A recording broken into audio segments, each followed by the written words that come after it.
ನಮಸ್ಕಾರ ಸ್ನೇಹಿತರೆ.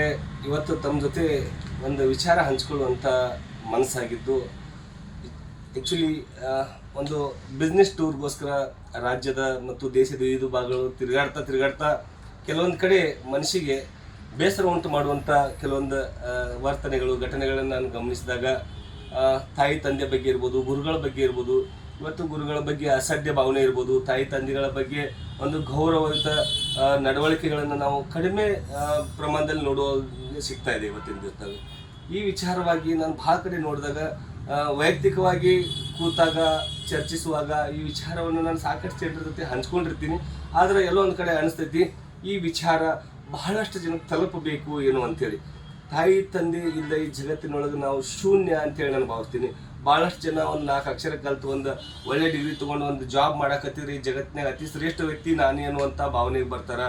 ತಾಯಿ ತಂದಿನ ಕಾಳಜಿ ಮಾಡೋದಿಲ್ಲ, ಅವ್ರನ್ನ ಇವತ್ತು ವೃದ್ಧಾಶ್ರಮಕ್ಕೆ ಸೇರಿಸುವಂಥದ್ದಾಗಿರ್ಬೋದು, ಅಥವಾ ಕುಟುಂಬದೊಳಗೆ ಮಕ್ಕಳಿಗೆ ಕೊಟ್ಟಟ್ಟು ಪ್ರಾಶಸ್ತ್ಯ ತಂದೆ ತಾಯಿಗಳಿಗೆ ಕೊಡದೇ ಇರೋದಿರ್ಬೋದು. ಇಂಥ ಸಾಕಷ್ಟು ವಿಚಾರಗಳನ್ನು ಮತ್ತು ಕೆಲಸ ಇವೆಲ್ಲ ವಿವರಗಳನ್ನು ನೋಡ್ಕೊಂಡು ಹೋಗ್ತಾ ಇದ್ದಾಗ ಭಾಳ ಬೇಜಾರಾಗ್ತೈತಿ. ಈ ವಿಚಾರವಾಗಿ ಇವತ್ತು ನನ್ನ ಮನಸ್ಸಿಗೆ ಒಂದು ನನ್ನ ಸಣ್ಣವ್ರದ್ದು ಕೇಳಿದಂಥ ಒಂದು ಹಳೆ ಕಥೆ ನೆನಪು ಬರ್ತಾ ಇದೆ. ಆ ಕಥೆ ಏನಪ್ಪ ಅಂದ್ರೆ, ಸ್ನೇಹಿತರೆ, ಒಬ್ಬ ಜಗತ್ತಿನ ಅತ್ಯಂತ ಶ್ರೇಷ್ಠ ಮತ್ತು ಬಲಿಷ್ಠ ವ್ಯಕ್ತಿ ಮತ್ತು ಅತ್ಯಂತ ಶ್ರೀಮಂತ ವ್ಯಕ್ತಿಯ ಕಥೆ ಆಗೈತಿ. ಇದು ರಿಯಲ್ ಸ್ಟೋರಿ, ಬಹಳ ಹಳೆ ಕಥೆ ಇದು. ಒಂದು ಸಲ ಅತ್ಯಂತ ಜಗತ್ತಿನ ಶ್ರೀಮಂತ ವ್ಯಕ್ತಿ ಹತ್ರ ಅವನ ಆಫೀಸ್ ಚೇಂಬರ್ಗೆ ಅವ್ರ ತಂದೆ ಹೋಗ್ತಾರೆ. ಅವ್ರ ತಂದೆ ಹೋದಾಗ ಅವರಿಗೆ ಮಗನ ಹತ್ರ ಕೇಳಬೇಕು, ಅವನಿಗೆ ಗರ್ವ ಬಂದೈತೋ, ಏನು ಈಗೋಯಿಸ್ಟಿಕ್ ಆಗಿ ಅದಾನೋ ಇಲ್ಲೋ, ಇನ್ನು ಮೊದಲಿದ್ದಂಗೆ ಅದಾನೋ ಅಂತೇಳಿ ಅವ್ನು ಪರೀಕ್ಷೆ ಮಾಡಬೇಕು ಅನ್ನೋಂಥ ವಿಚಾರದೊಳಗೆ ಅವನ ಕಡೆ ಹೋದಾಗ ಅವನ ಆಫೀಸ್ ಚೇಂಬರ್ಗೆ ಹೋಗಿ ಮಾತಾಡ್ತಾ ಹತ್ರ ಬಂದು ಅವನ ತಲೆ ಮೇಲೆ ಕೈ ಇಟ್ಟು ಕೇಳ್ತಾರೆ, ಮಗನ ಮತ್ತು ಇಷ್ಟೆಲ್ಲ ಸಾಧನೆ ಮಾಡಿ ಈಗ ನಿನಗೇನು ಅನಿಸ್ತೈತಿ, ಜಗತ್ತಿನ ಅತ್ಯಂತ ಶ್ರೇಷ್ಠ ಮತ್ತು ಬಲಿಷ್ಠ ವ್ಯಕ್ತಿ ಯಾರಂತ ಅನ್ನಿಸ್ತಾರ ಅಂತೇಳಿ ಒಂದು ಪ್ರಶ್ನೆ ಕೇಳ್ತಾರೆ ಅವ್ರ ತಂದೆ. ಅವಾಗ ಮಗ ಹೇಳ್ತಾನ, ಅಪ್ಪ ಮತ್ತು ಈ ಜಗತ್ತಿನ ಅತ್ಯಂತ ಶ್ರೇಷ್ಠ ಮತ್ತು ಬಲಿಷ್ಠ ಮತ್ತು ಶ್ರೀಮಂತ ವ್ಯಕ್ತಿ ನಾನ ಅಂಥೇಳಿ.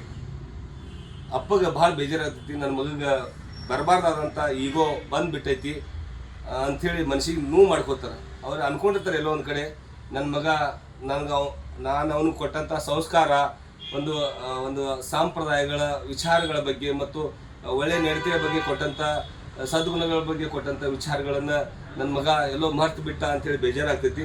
ಆ ಬೇಜಾರಿನಾಗ ಆ ಆಫೀಸಿಂದ ಹೊರಗಡೆ ಹೋಗ್ಬೇಕಾದ್ರೆ ಡೋರ್ ಹತ್ತಿಗೆ ಹೋದ್ಮೇಲೆ ಅವ್ರಿಗೆ ಅನಿಸ್ತೈತಿ, ಇನ್ನೊಂದ್ಸಲ ನನ್ನ ಮಗನ ಕೇಳೋನು, ನನ್ನ ಮಗನ ಮೇಲೆ ನನಗೆ ವಿಶ್ವಾಸ ಐತಿ ಅಂತೇಳಿ ಮಗನ ಮತ್ತೊಂದು ಸಲ ಕೇಳ್ತಾರೆ, ಮಗನ ಈಗಲೂ ನಿನಗೆ ಈ ಜಗತ್ತಿನ ಅತ್ಯಂತ ಶ್ರೇಷ್ಠ ಬಲಿಷ್ಠ ಮತ್ತು ಶ್ರೀಮಂತ ವ್ಯಕ್ತಿ ನೀನು ಅನಿಸ್ತೈತಿ ಏನೋ ಅಂತೇಳಿ.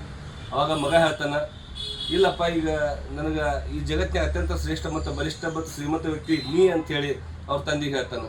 ಅವಾಗ ಅವ್ರ ಅಪ್ಪಗೆ ಒಂದು ಸ್ವಲ್ಪ ಅಚ್ಚರಿ ಆಗ್ತೈತಿ. ಆದರೂ ಸಮೀಪಕ್ಕೆ ಬಂದು ಕೇಳ್ತಾರೆ, ಅಲ್ಲಪ್ಪ, ಮತ್ತು ಈಗ ಜಸ್ಟ್ 2 ನಿಮಿಷದಿಂದ ನಿನ್ನ ಹತ್ರ ಬಂದು ನಾನು ಕೇಳಿದಾಗ ಈ ಜಗತ್ತಿನ ಶ್ರೇಷ್ಠ ಬಲಿಷ್ಠ ಮತ್ತು ಶ್ರೀಮಂತ ವ್ಯಕ್ತಿ ನಾನ ಅಂತ ಹೇಳಿ ಕೇವಲ 2 ನಿಮಿಷದೊಳಗೆ ನಿರ್ಧಾರ ಯಾಕೆ ಬದಲಾಯಿಸಿದಿ ಅಂತೇಳಿ.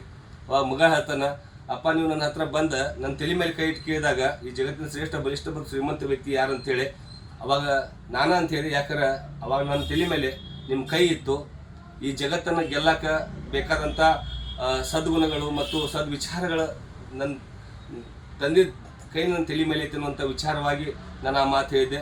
ಆನಂತರ ನೀವು ಅಲ್ಲಿ ಹೊರಗಡೆ ದೂರ ಹೋಗಿ ಕೇಳಿದಾಗ ಮತ್ತು ನನಗೆ ನಿಮ್ಮ ಕೈನ ಇಲ್ಲಾಂದ್ರೆ ನಾನು ಜೀರೋ ಅಂಥೇಳಿ, ಶೂನ್ಯ ಅಂಥೇಳಿ ನಾನು ಭಾವಿಸಿದೆ ಅಂಥೇಳಿ ಮಗ ಹೇಳ್ತಾನೆ. ಇದ್ರ ಕಥೆಯ ಮಾರ್ಮಿಕತೆ ಇಷ್ಟೇ ಇದೆ ಸ್ನೇಹಿತರೆ. ತಂದೆ ಕೇವಲ ಮಾರ್ಗದರ್ಶಕರಾಗಿ, ತಾಯಿ ಕೇವಲ ಮಾರ್ಗದರ್ಶಕರಾಗಿ, ಗುರುಗಳು ಮಾರ್ಗದರ್ಶಕರಾಗಿ ಇದ್ರೆ ಸಾಕು, ಬೇಕಾದ್ದನ್ನು ಸಾಧಿಸ್ಬೋದು. ತಾಯಿ ತಂದೆಗೆ ಇವತ್ತು ಊಟ ಹಾಕದಿರುವಂತಹ ಮಕ್ಕಳನ್ನ ನೋಡಿ ಬಹಳ ಮನಸ್ಸು ವ್ಯಾಕುಲ ಆಗಿ, ಕೇವಲ ಒಂದು 4-5 ದಿವಸದಿಂದ ನಡೆದಂಥ ಘಟನೆ ಇದು. ನಾನು ಕರ್ನಾಟಕಕ್ಕೆ ದಿಲ್ಲಿಯಿಂದ ವಾಪಸ್ ಬಂದ ಮೇಲೆ ನೋಡಿದಂಥ ಒಂದು 2-3 ಘಟನೆಗಳು. ಅದ್ರಾಗ ವಿಶೇಷವಾಗಿ ಒಂದು ಘಟನೆ ಅಂತೂ ಭಾಳ ಮನಸ್ಸಿಗೆ ಹಿಂಡಿದಂಗೆ ಆಗಿದ್ದಕ್ಕೆ ಈ ಒಂದು ವಿಚಾರ ತಮ್ಮ ಜೊತೆ ಹಂಚ್ಕೊಂಡಿದ್ದೀನಿ. ಭಾಳಷ್ಟು ಕಡೆ ಇವೆಲ್ಲ ಆಗ್ತಾ ಇದ್ದಾವೆ. ತಾಯಿ ತಂದೆ ಹೋದ್ಮೇಲೆ ಗೊತ್ತಾಗ್ತೈತಿ, ಇದ್ದವ್ರಿಗೆ ಗೊತ್ತಾಗೋದಿಲ್ಲ ತಂದೆ ಎಷ್ಟು ಶಕ್ತಿ ಸಾಮರ್ಥ್ಯ ವ್ಯಕ್ತಿ ಅಂಥೇಳಿ. ತಾವು ಉಪವಾಸಿದ್ದು ತನ್ನ ಬಾಯಾಗಿನ ತುತ್ತ ಇವತ್ತು ನಮ್ಗೆ ಹಾಕಿರ್ತಾರೆ. ತಾಯಿ ತಿನ್ನೋದು ಬಿಟ್ಟು ರಕ್ತ ಹಂಚಿ ನಮಗೆ ಕೊಟ್ಟಿರ್ತಾಳ. ಅಂಥ ತಾಯಿ ತಂದೆಗೆ ಗೌರವ ಕೊಡ್ರಿ, ಕಲಿಸಿದ ಗುರುಗಳಿಗೆ ಗೌರವ ಕೊಡ್ರಿ, ಅವ್ರ ಮಾರ್ಗದರ್ಶನದಿಂದ ನಡ್ರಿ. ಯಾವಾಗಲೂ ಹೇಳ್ತಾರಲ್ಲ ದೊಡ್ಡವರು, ಮುಂದೊಂದು ಗುರು ಇರಬೇಕು, ಹಿಂದೊಬ್ಬ ಗುರು ಇರಬೇಕು ಅಂತೇಳಿ. ಗುರು ಇರಲಿ, ಅದು ತಾಯಿ ತಂದೆನೂ ಇರಲಿ, ತಾಯಿ ತಂದೆನೂ ಗುರುಗಳಾಗಿರ್ತಾರೆ. ಗುರುಗಳಿಗೂ ಮಾರ್ಗದರ್ಶನ ನಮ್ಮ ಜೊತೆಗಿರಲಿ ಅಂಥೇಳಿ ನಾನು ಹೇಳ್ತಾ ತಾಯಿ ತಂದೆಗೆ ಒಳ್ಳೆಯ ಮಕ್ಕಳಾಗಿ, ಗುರುಗಳಿಗೆ ಒಳ್ಳೆಯ ಶಿಷ್ಯರಾಗಿ ನಾವು ಮುಂದುವರಿಯೋಣ ಅಂತ ಹೇಳ್ತಾ ನನ್ನ ಮಾತು ಮುಗಿಸ್ತೀನಿ. ಒಳ್ಳೆಯದಾಗಲಿ. ನಮಸ್ಕಾರ.